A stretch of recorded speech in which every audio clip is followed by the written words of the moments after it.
All right. We are live, and it is May. I can't remember.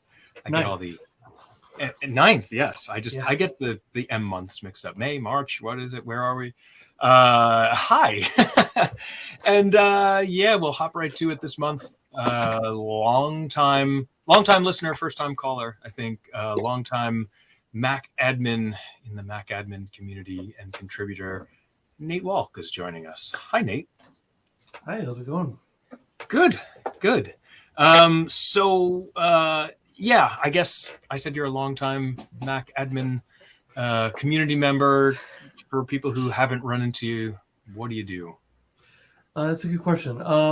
So I've worked on various client platform engineering teams over the years, and been involved in open source projects here and there. You know, a lot of small contributions and helping on things behind the scenes from time to time. And although you say long time, it really doesn't feel that way, because I remember when I was getting into this, I felt like I was late. I was late to the game.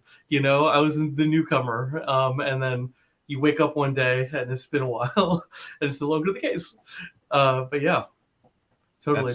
That's incredible. I do think about that a lot in the Mac community around like when was getting in, like when did that feel late? Because I think, a bunch of us here probably remember like classic Mac OS in the days probably before a lot of like heavy Mac management. And in my experience, Macs were sort of way back then were kind of relegated to like the art department. They have a few Macs, right? And like you were a network admin and you were probably integrating this small group of Macs into a larger network of Windows and or Unix. Print and preprint too. Print, right. Or the art field in general, whether that was the sort of the front end or the back end of the print of it. Yes, which I remember seeing Apple's Laser Writer for the first time. It was like, oh man, this is amazing, right? And like having that sort of power at your fingertips. But yeah, when was like, I don't know, was there ever a point where getting it felt like it was like, I missed the heyday, or like I'm in too deep? Like I'll tell you, I've asked someone that I know who knows AWS really well to help mentor me with AWS, because I will admit, like I know the Google stack really well. I know the concepts, and jumping into AWS feels like jumping into the Marvel movies. Like, where do you even start? Like if you're not deep into it, like where do you even start? And I don't know. And I don't know. It's a good question. Have we gotten there with Mac management that if you're just getting into it, does it feel too big? I don't know if any of us can look at it with those eyes anymore, because we're all so deep. Definitely not too biased for sure. Just based on our own experiences. Yeah, that's interesting. But I remember his IRC days. It was like 2010-ish. So that was the time for me, right around there. Okay. Yeah. Like there are some people, like I remember very clearly, like when they sort of showed up and came into the scene. Like for me, you've just always been there. Like I can't remember like you seeming new. Like I don't know. I've always been the type of person that when someone pulls out a camera, I'm like hiding. I'm like, oh, the camera, nope, I don't want to be in a picture. I'm out. But that's just me. Just kind of my personality around that stuff. I don't love the limelight, but I'll deal with it when it comes. Well, you mentioned one of the magic words that we want to talk about, which was open source. Yeah. And you mentioned you've contributed to some open source. But one of the big things in open source now is that the MacAdmins Foundation has a signing certificate, and the MacAdmins Foundation is willing to sign some open source that MacAdmins depend on. And I think the biggest example is now Monkey, right? Yes. And actually, to clarify the terminology just a little bit, because it matters for legal reasons. Please. MacAdmins Foundation sponsored MacAdmins Open Source's founding. and MacAdmin's open source is the one who holds the code signing. Got it. It's a good distinction. Yeah. It is, yes. And much thanks to Christos and some other folks at Apple for making that happen. Because I wasn't sure it was going to happen for a while, but eventually it did, and that was great. But yeah, it's been quite the process. It was a lot of talking to lawyers, a lot of talking to trying to figure out how to do it in a way that made sense, and kind of what standards we needed to have, just from a risk perspective, and trying to figure all that out. Even some of that is not 100% right now. We don't have the form to fill out. You can't just go fill out a form to say you want your project to be under the MacAdmins org and get signed or anything like that. So yeah, we're still figuring out. It's very early, and everybody involved also has a full-time job, and we're also very busy and have families. So it's been very slow going, and that's been kind of intentional. We don't want to dive into it and make a bunch of promises that we can't keep, and then fail at providing the one thing that we were trying to. So it's So Monkey, as you mentioned, is one of the things that we are signing right now. I think Nudge was the first thing, just because we already had the pipeline made for that, and it's very easy to just kind of swap the certs out and call it a day. I had been signing that with my own personal LLC's certs. So when macOS started showing those notifications, I had a minor stroke when it was saying Clever DevOps, which was my LLC.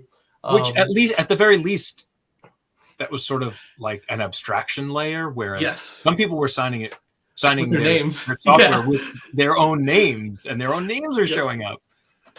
Yeah, it was even worse for some other folks on that side, for sure. So that kind of motivated me strongly to moving in this direction and trying to make a more generally available way of doing this, rather than like, Eric knows a guy who has an LLC, and then that guy can then go ahead and sign the thing.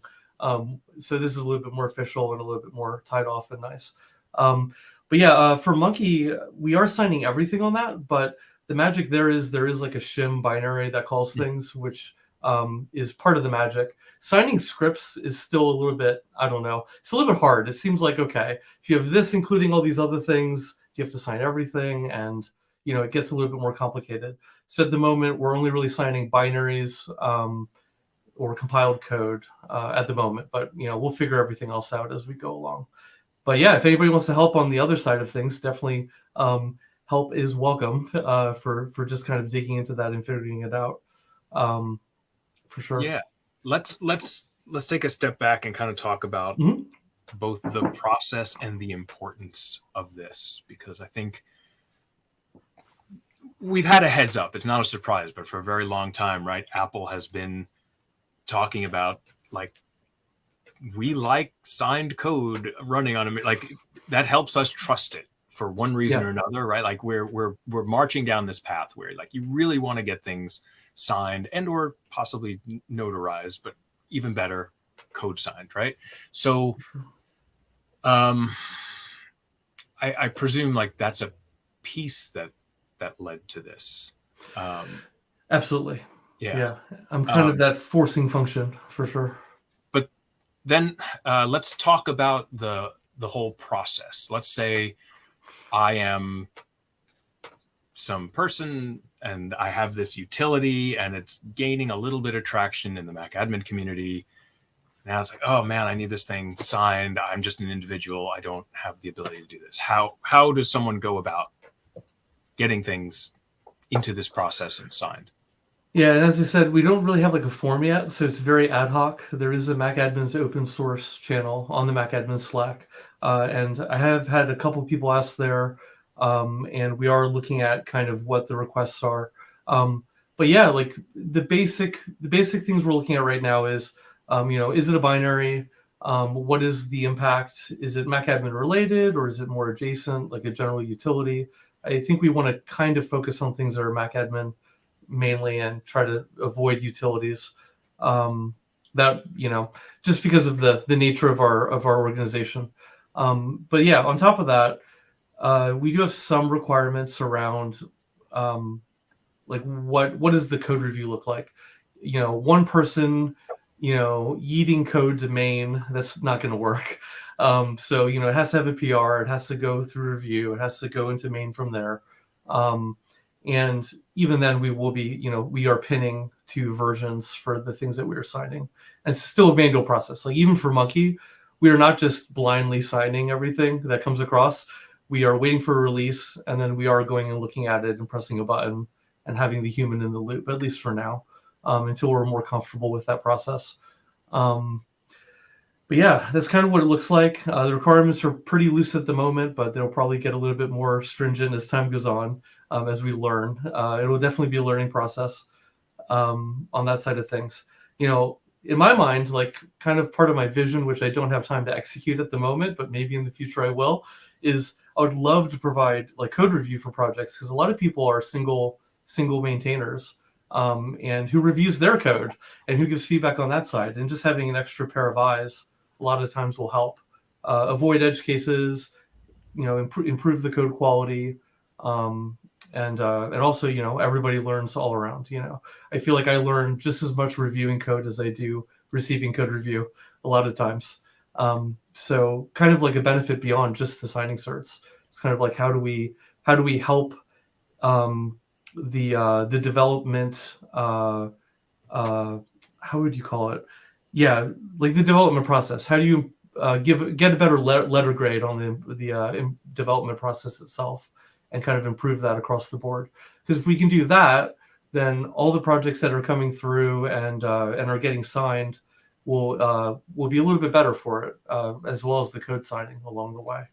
But yeah, that's kind of where we want to be, but not quite there yet. It's it's slow going, as I said, but we'll get there eventually. Yeah, that's super exciting. I didn't like the code review aspect is really interesting, and I don't like we could probably spend the rest of the time talking about that. But do you see that as part and parcel of the signing? Like, would you say the ideal state down however long and however far? And let me digress for a second. Like, I think the ideas that you've been talking about, I'm a big proponent of. Like, you could hold off on all of this and wait until like, oh, things are perfect, right? Or you can jump in and say like, we're just going to go and it's half manual and we'll figure it out and we'll learn how to. I'm much happier with that. And I'm glad you've kind of jumped in with that. I think that's really important. But what I was going to ask was like, in your ideal state, 2, 5, 10 years, whatever it is down the line, like, do you see code signing as code review as required for the code signing? Maybe. So I think on that side, to be clear, I don't want to use code review as a gatekeeping, like of which projects make it and which don't. I don't want to pick what succeeds and what fails. I don't want to be in that business, because like if we get to a point where you can't run any code unless it's signed, I don't want to be the arbiter of that. That's just not a position I want to be in. So that said, maybe if it's a project that has one person, maybe someone else in the community will be happy to be like a co-maintainer or at least review for that maintainer, and kind of just pairing people up. I don't know what that mechanism looks like. Maybe we can hash that out if folks will be at PSU MacAdmin, so I'll definitely be there. So that'd be a good place to discuss and try to figure out some of this stuff. It's a little bit harder to do virtually, unless there's a meetup like this or something like that. So I'm hoping we can talk through some of that there. I don't think I've even had one non-asynchronous meeting with everybody that's helping with the org, just because we have Johan in France, and we have me on the East Coast, and Eric in Texas, and then we have West Coast folks. So just the time zones alone make it more fun to get through. But yeah, that's kind of where I would like to be, and I think it could be something that would be required for code signing in the future, but it would kind of be like a rule of two. You have to have at least one other person looking at this code before we accept the risk of signing it. But even then, like if we're notarizing and signing, Apple does have a mechanism by which you can say this specific notarization stapled ticket needs to be revoked, and you don't have to revoke everything. So that's kind of what I'm looking at as far as like risk mitigation on that side. So say something does get through, there is a mechanism provided by Apple by which you can, in theory, mitigate that. But hopefully we don't ever get to that point, ideally. But but yeah, there's a couple things like that, but that's kind of where my mind is on that. Yeah, I mean, signed or not, right? Like, tons of people are taking Monkey and or Nudge, right, and just spraying it out across their fleet Yeah. anyway, right? Whether it's signed or not. So I'm not sure that, I get you've spoken to the lawyers and everything, but Yep. I'm not 100% sure like things end with you signing things, right? Or Right. Exactly. Yeah. right. People Indeed. still have to be responsible for like, yes, I'm taking this thing and I'm using it as a tool and spraying it out across my fleet. Yeah. Yeah, for sure. Like, if you're pushing it to your fleet, and you are, a target that might be useful for somebody that wants to do supply chain attack, yeah, you should absolutely be looking at the code and doing some analysis on that. That's that goes without saying, but it's worth saying out loud. Yeah, no doubt. So I think we end up talking so much about open source because it's so important to the MacAdmin community. The MacAdmin community has always been really great about sharing tips, tricks, tools, code, things that they've worked on, and now we have a number of tools that help us administrate very large fleets of machines. So I think we've talked about two of them, Monkey and Nudge. And before we forget to mention Eric Gomez created Nudge, which is also now being signed. I think you mentioned that obviously he was a big piece of helping getting Monkey signed. Absolutely. Yep. Kind of tricky. Yeah, he did all the dirty work on that. He had to go and figure out. Okay, so we had this simple .app. We can sign that, but signing a simple .app and signing something that bundles Python is a completely different story. So yeah, he spent some time on that, and super thankful for the help there. And yeah, we've kind of all just kind of been pitching in, wherever we can on that side of things. But yeah, Outset's worth mentioning as well. There's a rewrite of Outset that's in Swift as well. And that's signed. I think that's like kind of like beta-ish status right now. But once it's like 100%, I think we'll probably have more publicity around it. Nice. Well, I think that's where I was going. I mentioned the two that we do have signed. Do you have are there big plans right now for like, oh yeah, like these other things we depend on, that they're in the queue next, or? Not as such. Like, as people mention things or ask for their projects, we'll address those. I think it's kind of like, it's one of those things where I have to sit down and look at everything, like the corpus of open source in the MacAdmin community, and try to figure out where would be a good tactical place to offer that. But yeah, I am pretty much depending upon people asking for the most part. And the only reason for that is I'm very familiar with the tools I use. And those are my needs. So scratching my own itches on that side, and those of friends and other folks I know that are using the same tools. So beyond scope and things that I know I need for my own environment, definitely open to having conversations around that stuff and suggestions even. I'm surely not going to think of everything that would be good for signing across the entire community. And people can do that on Slack, the Yep. MacAdmin Slack in the MacAdmin's open source channel. You got it. Yeah. Just actually don't even need to add. It's a pretty quiet channel. So just hop in there and just start chatting. Yeah. I monitor that and other folks do as well. So we'll definitely talk about stuff.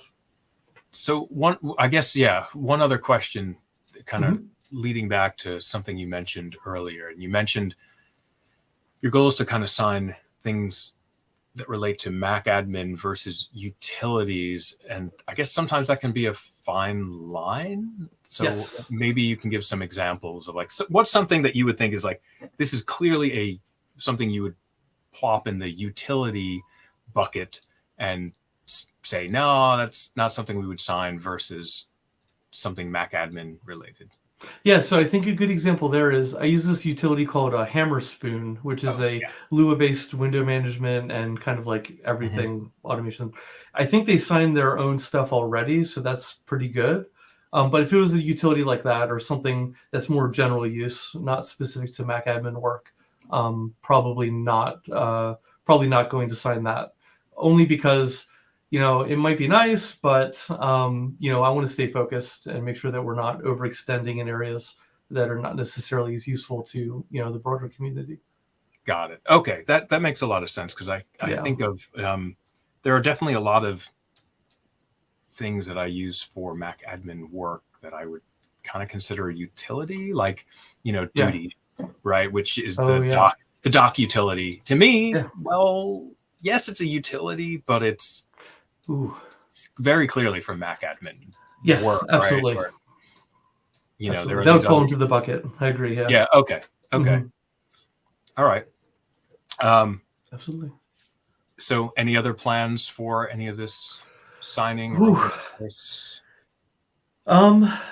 Not a lot of plans at the moment. I'm at a startup right now, so I am doing everything. I'm a department of one when it comes to that. So as a result of that, I haven't had a whole lot of free cycles just to think about everything. But yeah, that said, like going back to the beginning, even I would be really happy to have folks, volunteer their time to help out with this. Even if they're, especially if they're new, it'd be great to get people into the system early and kind of helping out and kind of grow that organically as people are interested and have time. I know early in my career, I was at a university, so I was made of time. I could sit there and update wiki pages alongside my work and still get everything done in time. But now it's not as much. I also didn't have kids at the time, so it was a lot easier. Like as life progresses, your free time and even just your brain space reduces dramatically. But yeah, I'd love to have people help out, and you can just chat in the channel if they're interested, for sure. Cool. But it would be great to have a list or a doc of like, hey, we need help in these areas. Go volunteer, go sign up. I know, a lot of open source projects themselves often will have that. It's like, hey, you want to help us out? That's great. We need documentation written. We need, this function really needs some help, or, things along those lines. So it would be really great to sort of point people in a direction that they can just sort of grab onto. Yeah, I like that. For sure. And I think like in Git at a org level, I believe you can do projects now too. So you can probably even use that functionality to kind of keep track of those things. But yeah, I like that. Yeah. GitHub is super interesting, particularly with Copilot now. I'm not necessarily in love with the idea that it's like just sort of scooping up all this code, and that you didn't necessarily give, open source or not, you didn't necessarily give permission to have it used in an AI model. It's kind of strange. I don't know if that was in the GitHub like EULA as you signed up, or like, we've changed our terms of service. Yes, we can use all your code. On the other hand, ChatGPT can make a launch daemon and a package info for Monkey, and it can do all that stuff. So it's certainly processed that data and certainly has that in its model. It's an incredible topic, because first and foremost, like, I'm just horrified by the AI label, right? It's not AI, but it is a thing. Yeah. And I think it's a useful tool, but I think you also sort of need to like understand what's going on so you use the tool properly. Like, at least people writing code with Copilot or with ChatGPT, like, it very often gets very close, but you still need to fix some things. And I think people in the security community have found both ChatGPT and Copilot will write the least secure version of this code for you, right? So yes, you get some working code, but it's possibly like the least secure way of doing it. So I think you need to at least then say like, great, this got me the framework, it got me working. Now I need to kind of go back and tighten it up a little bit. Yeah, I think my favorite use for it at the moment is if I haven't used a library in a while or a language, I'll just say, show me how to do X, Y, and Z using A, B, and C libraries. It'll just spit out the code and kind of give me an idea of what it looks like. Probably saves me 30 minutes to an hour of ramping up on a library pretty easily. And I like it for that use case, for sure. Yeah, But I don't like putting code into it. That still wigs me out. I don't want to give it code, I don't want it to be like, here's my proprietary code, make it better. Like, I don't want to do that either. Yeah, I think I've just started looking into Copilot a little bit, and it seems like if you're just doing the personal version of it, you don't have a choice. But if you're using the corporate, like the enterprise GitHub version, you can kind of control like, oh, these repos, no, you cannot use Copilot, and don't send telemetry, and don't like do all the things. So yeah, it's really interesting. It's funny where you see all of these things.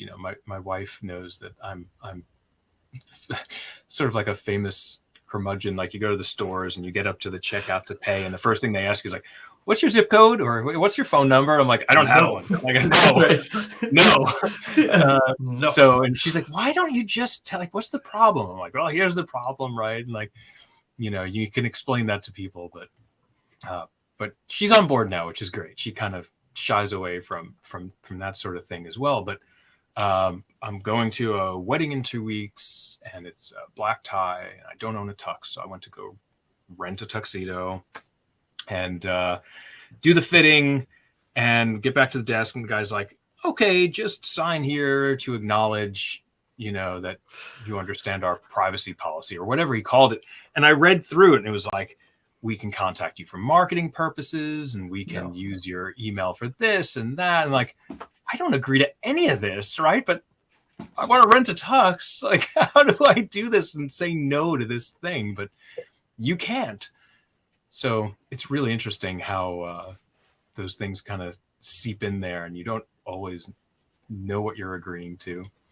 Yeah, it's true. I get very mad when I like order something off of a website, and then now I'm on the marketing list. And I'm like, what? I didn't sign up for this. Why are you doing this to me?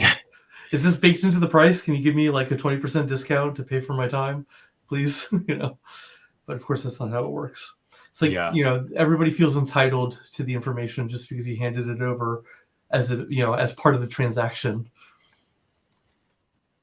In chat, Matt said, secret agents never sign privacy documents to rent a tux. Well, I didn't give them my real email address. I gave them some fake made up email. 90210. Yeah. Exactly. Okay, cool. Anyone have questions for Nate or about the open source MacAdmin's project? I think we have a good example. I shared it a little bit in the chat that there was, before this opportunity to have this signing by MacAdmin's Foundation construct, there's a great product called Profile Creator. The original author of that software, Eric Berglund, changed whatever to a different area of IT. So he's no longer working with Macs, so he's not maintaining the code. But the tool is used by so many people, but nobody was jumping in for signing that. This is one thing. And the requirement, of course, became much harder to have a signed version. So there's an unofficial signed version because, nobody wants to hand over with his name or her name. And then also, as it's a bit older code base, that somebody goes in and maintains that code base or updates that's a much harder hurdle than signing it. And it's such a great project, but it's somehow stalling in this in-between state. And this is unfortunate. And I think nowadays, it's a much better situation with having this, okay, I can hand this code signing over to MacAdmins. And,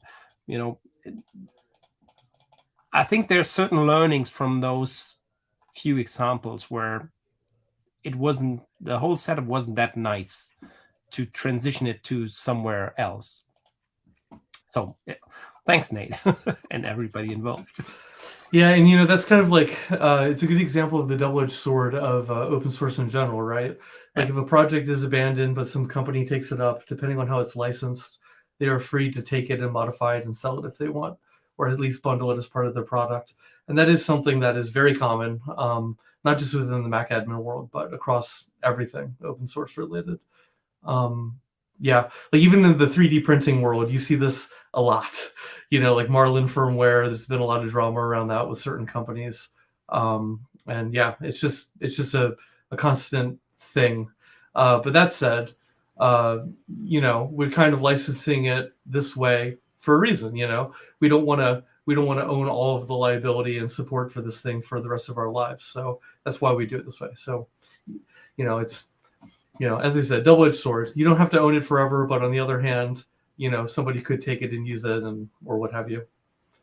AutoPackage is a good example of this exact problem happening as well, right? Where, people create repos that they need for their job, and then, they change roles, or, the company no longer need the software. And I myself have actually had this issue where we created a repo for Facebook, and I ended up not using any of the stuff that I created in that repo after that. And, we've never really come up with a formalized plan for what happens when we have someone who's essentially abandoned an AutoPackage repo that still has stuff people need.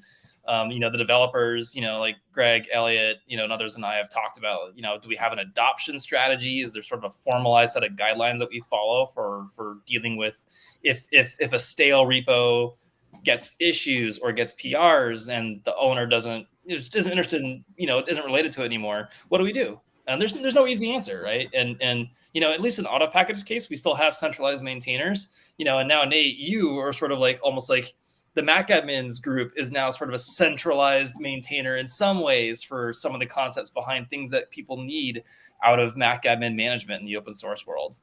So that responsibility it's a tough one to deal with. But to be clear, not a graveyard. We actually went and pruned a bunch of old projects and things that were not maintained over the last 3 years. Of course, I talked to everybody involved and made sure that was okay.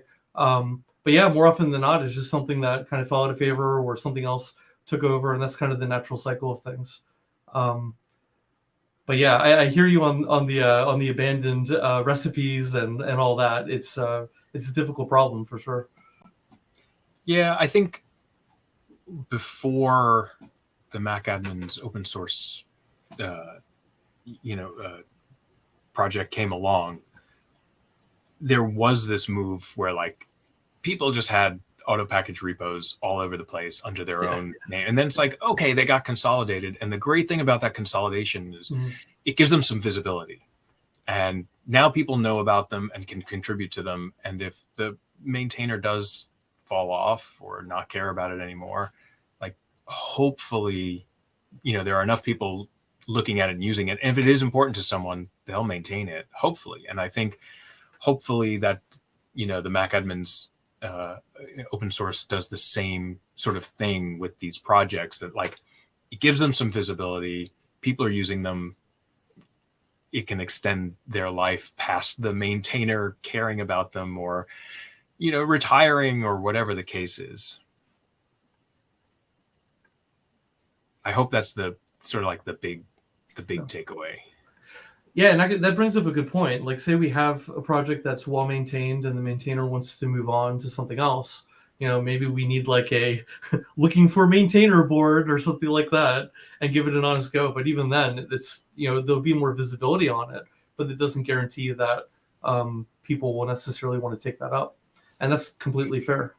Sure. But I think you also mentioned earlier that, with some open source projects, commercial utilities, commercial products have incorporated them. So hopefully they feel the need to contribute back and give back. Like Nudge has been used a bunch of times now in commercial products, and like, great.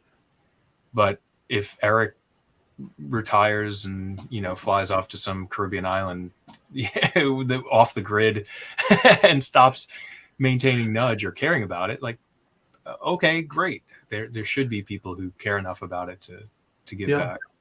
I mean, he is in security now, so Nudge is related. So it's still labor of love, though, for sure. On the side of things.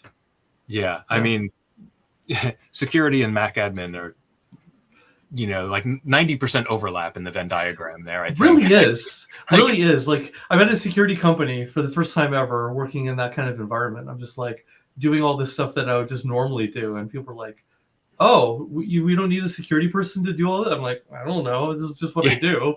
Sorry. Yeah, I'm on the security side of the fence now too, and I've probably done more MacAdmin than I deeply did in a long time, because you care about the same things. Like, are we getting the OS patched? Are we getting applications patched? Like dashboards and alerts of, sort of like what's been outstanding too long. It's very, very similar. And I think we've spoken about this before, that, security very often drives the bulk of work for IT. I think we have an advantage, though. We care about user experience, and like the stereotypical security folks from the past did not. They would break Bluetooth just to make it, fractionally, but probably not really more secure. And that's just not something that I'm willing to do for sure.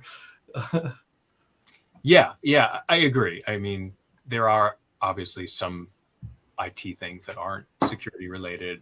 It's all about the focus on the end user. And I mean, I don't know. I hope security people are kind of getting better about that. I think seem to be, but maybe not. I don't know. But yeah, I think I'm in the same camp of like, I've been trying to lose my like pure paranoia stance of like, oh, Apple WWDC, give me the list of things that I'm going to block immediately. Thank you, Apple, right? Like, we've announced this new thing. Great, block it. Here's another great new thing. Disable it, right? Like, just get rid of it until we understand it, until we've sort of like reversed it and understood. But, I think I've gotten much better, hopefully, about telling people like, you choose the tool. I'm not going to tell you what tool to choose. I will secure it. I won't block you. Go do the thing, but make sure you loop us in so we understand what's going on here. I feel like the whole, the Beyond Corp model that Google kind of championed is helping a lot on that side of things. It's more practical. It's like, okay, let's block the access to the service, not just make people's lives miserable, because like, making the user experience bad isn't inherently more secure if all of your security is at the network level. So like there's a lot of improvements I think that have happened just in the industry over the years, and that's made things a lot better in that regard. All of that, stamps of the machine and positive ID of the machine, and the whole chain of trust there, all of that is made things a lot nicer. And like I think all right, I'll say something positive about Apple, because we always are pretty down on it, but like I think without Apple pushing on like the SEP devices and Touch ID and those methods of doing things with non-exportable private keys, all that, I think without them pushing on that standard and even just code signing, we wouldn't be in the place we are today. It wouldn't be as good as it is today from a security stance. Like, Windows is still a little bit nightmarish, around code signing and what it'll run without asking. It's still pretty scary, but they are catching up. That said, they are changing things rapidly now, and might be in a similar state to where we are on macOS before long. Speaking of rapid, I was pleasantly surprised to see that the rapid security, the RSR, survives and erase all content and settings. And not only does this survive the erase all contents and settings, you can also go and uninstall it after you've done an erase all content and settings. So that's some neat magic. I appreciate that level of detail. So basically it's a lie. You're not erasing all contents. No. Well, Apple Configurator is the only way you can erase all contents. Your system volume is not contents. That's that's system. It's kind of contents. But back to what you were just talking about, Nate, I totally agree with, Apple pushing on the security front, and like definitely some good advances there. I would love to see managed device attestation for Mac, not just iOS. Please. Please at this WDC, we would love that. But yeah, I think we're in a pretty good state. And anytime I have to deal with any other platform, except for maybe Chrome OS. Chrome OS is pretty damn good. But anytime I have to deal with Windows or Linux, I just can't wait to get back to Mac OS in It's general. True. Yeah, servers fine for Linux, but Linux as a desktop OS, I still struggle with that. And I've been using Linux for a long time. Before I used Mac OS, I was a Linux user, on Mandrake, and yeah, Mac OS is still the best Linux distribution or Nix distribution. Yeah, no, I mean, I have a Fedora ThinkPad, that I love, and as an individual, it's fine. But trying to manage it in a corp environment is kind of tough. Well, right, because I know this is MacAdmin's Monthly, not Linux Admin's Monthly, but so much on Linux is designed around the idea that the person sitting at the keyboard is root and the only person that should be root, and everything's designed with that ethos in mind. So it's very hard to manage that. You end up doing so many janky things just to make it work. Even just to get certs into Chrome properly is, it's a lot. Yeah. Well, you mentioned that you are going to be at Penn State, MacAdmin. Are you speaking or are you just attending? I think we're doing a panel with MAF. So it'll be MAF and MacAdmin's Foundation and MacAdmin's Open Source. So we'll be doing a panel there. I'm not sure who all will be on the panel, but I know I'm going for sure. Okay, I was just going to ask if you knew who else from MacAdmin's Foundation was going to be there. Yeah, it's still a little bit tough for conference travel, especially with the economy and all that stuff. Doubt. It's just But for me, it's a 2-hour drive, so it's easy peasy. Yeah, I'm still trying to figure out if I can make it there or I do it on my own dime or whatever. But yes, it's maybe not 2 hours, but it's still a drive for me, so I can get there. I was hoping to get over to Mac DevOps. It's just, again, companies are much less willing to pay for things these days, and figuring all that out. Yeah, I'll absolutely get that cheddar. So we'll see. So, but we got that. We have both of those coming up. Mac DevOps, which the lineup at Mac DevOps looks great. Penn State definitely shaping up. What's Macaduck? Did that happen? I lost track. Or it's like, it's in like a week, or it's very soon, right? 2 weeks. 2 weeks. There you go. Gotcha. That I don't know that I've seen sessions from that, but I always hear it's a good event. Are you speaking, Graham? Yes. Excellent. What's your topic? About Airbnb's transition to phishing resistant MFA. Nice. Sweet. When I was... Or 10,000 YubiKeys. Yeah. AKA WebAuthn and YubiKeys, is that what I'm hearing? I know a number of years ago when I was talking about zero trust networking, there were a lot of people that looked at me like, what the hell is this alien magic that you're talking about? I presume there are still some people in that camp with YubiKeys, right? Like, do you expect that sort of reaction to a YubiKey talk? Like, we don't do any of this. What are you talking about?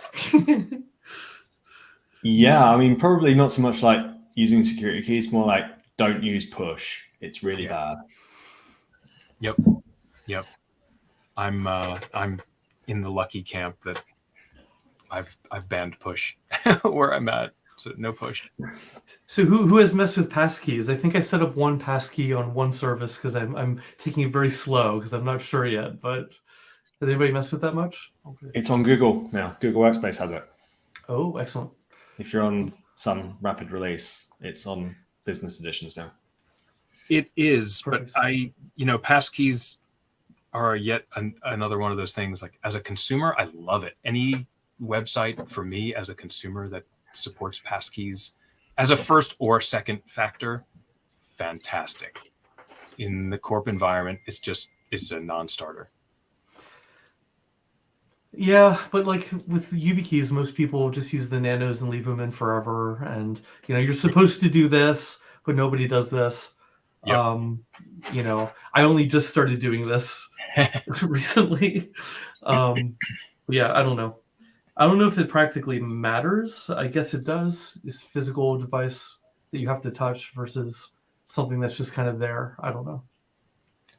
I think the issue in the corp environment is, again, at least on the Mac, is syncing the credentials around in your keychain.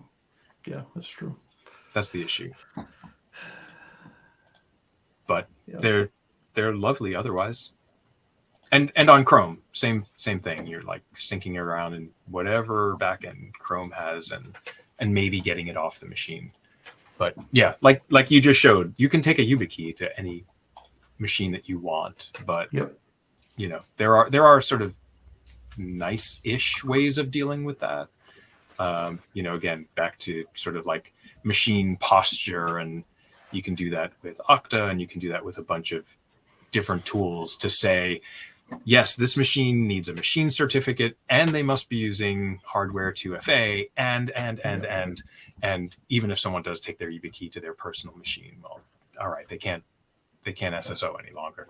I mean, Workspace, you have this concept of corporate-owned devices, and that's super nice because that instantly keeps people off of their personal devices. And I think that alone is like a huge risk reduction, just in general.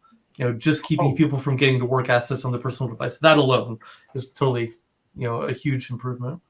Oh, absolutely. Like the personal device, like you have no idea what malware, logger, and everything else that they have on their machine. Who knows? I'm on Windows 10 still, a very early version. Yeah, you don't want that. All right.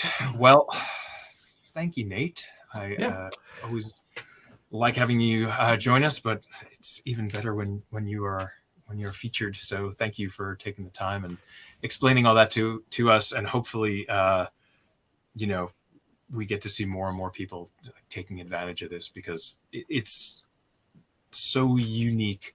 I think the MacAdmin community in general is pretty unique, and has been for a very long time. But I think having something like the MacAdmins Foundation and this open source foundation, like that's just, I don't think I've heard of any other community doing that, to sort of like make sure these important open source projects are well tended to and sort of have this life. So, thanks for being a part of that. That's so exciting.